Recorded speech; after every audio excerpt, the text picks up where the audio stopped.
Still, 45 minutes versus 5.5 years. Like, that's Yes, very impressive. exactly. All right, let's take another question. This is also on Instagram. What are some of the technologies on board to help with new discoveries? Yeah, so if you stick around later in the broadcast, we're going to talk about all of the instrumentation that's on board Yes. and go into that in detail. But we have a really advanced suite of instruments that are going to help us, answer all these questions about Europa. So we have mass spectrometers. We have a really advanced camera that's going to take amazing photos to help us learn about the geology. We have dust detectors and magnetometers. So we have all sorts of scientific instruments to help answer those questions. Awesome. Thank you so Yeah. much. All right, let's check back in on propellant loading with Daryl and Mick. And we are moving smoothly through the countdown so far, Mick. No major issues worked. Tim Dunn, the NASA launch manager, mentioned some minor things. You want to review those? Yeah, those were just minor preps that the team was working prior to getting into prop load, and the team dispositioned those and worked those and acknowledged the things in the procedures. So pretty common, but getting prop load going. Now we're listening for stage 2 to begin its RP1 load.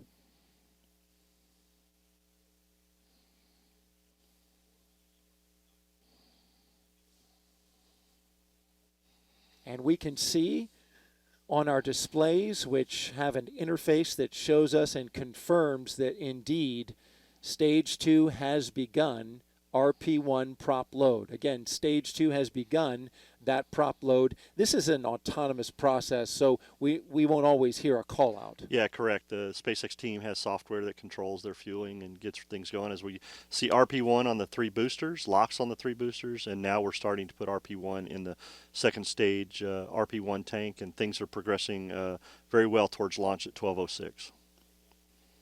And Mick, this is just the 11th launch of a Falcon Heavy, so this is a special occasion. SpaceX launches a lot of rockets. They're approaching something like 400 launches. So this 11th of a Falcon Heavy is really key. They also did some special work on this launch for this spacecraft by putting something together for its necessary cooling. The Europa Clipper spacecraft has some very tight requirements when it comes to cooling and to purity of the air in there. It has to have high-grade nitrogen flowed in there, and they built something called an octonozzle, which is literally, I'm going to make it with my hands, 3 nozzles that are pushing air onto the radiators of the spacecraft.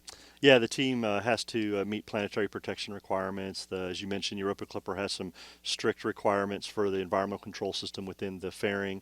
And so this is just one of those things that SpaceX came up with to be able to get the ECS and GN2 flowing in the fairing around Europa Clipper to maintain all those requirements. Ingenious thing that they've done to make sure they can keep Europa Clipper within limits. Europa Clipper sitting at the top of this Falcon Heavy rocket, and indeed, the spacecraft team has also been getting and configuring this spacecraft to get it ready for launch. Yeah, team's been working great. We've been listening to the spacecraft team configure Europa Clipper, getting things ready to go. Later in the count, we'll hear them go on internal power. So continuing to follow their procedures and work all they need to do to make sure Europa is ready for launch at 12:06 p.m. today. All right, and we're waiting that T0 at T-minus 32 minutes and counting. We'll send it back to Megan and Jenny. Great news that fueling continues to go well on the rocket. As for the spacecraft, let's get back to Raquel for another check.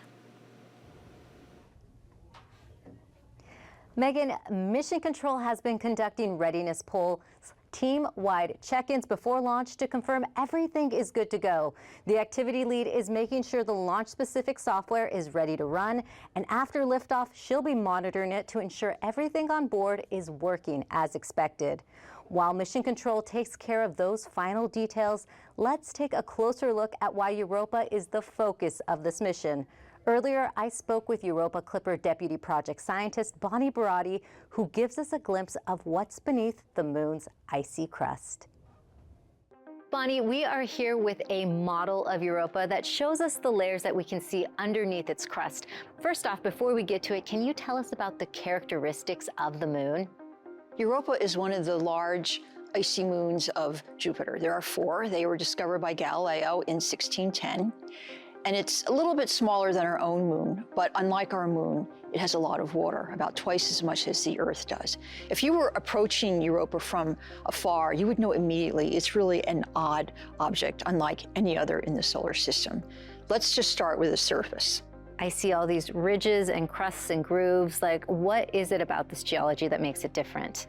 Well, there are hardly any craters on this unusual surface. We see a lot of evidence for cracking and active geology, so we think it's either active now or was active in the recent past. Once we get past this surface, we see this layer of ice. Can you tell me more about this ice and how much of the moon it covers? Well, it covers the entire body, and the ocean is global. The crust it's about 15 miles or so, perhaps more or less, but it definitely blocks any sunlight from this water underneath this global ocean. What other key ingredients are there for life that might be on Europa? The other two necessities for life are chemicals, some type of food for any organisms, and also a source of energy. We can't use the sun because we're underneath that ice crust. And you think that energy is coming from that rocky third layer below?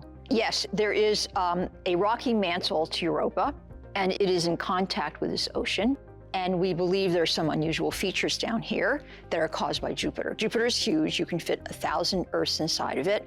And on top of that, the orbit of Europa is not quite circular. So when it gets close to Jupiter, it gets kind of squashed. And then when it gets further away, it releases this mechanical energy into thermal energy. And we believe this comes out as thermal vents at this interface between the rocky mantle and this ocean. And not only do these thermal vents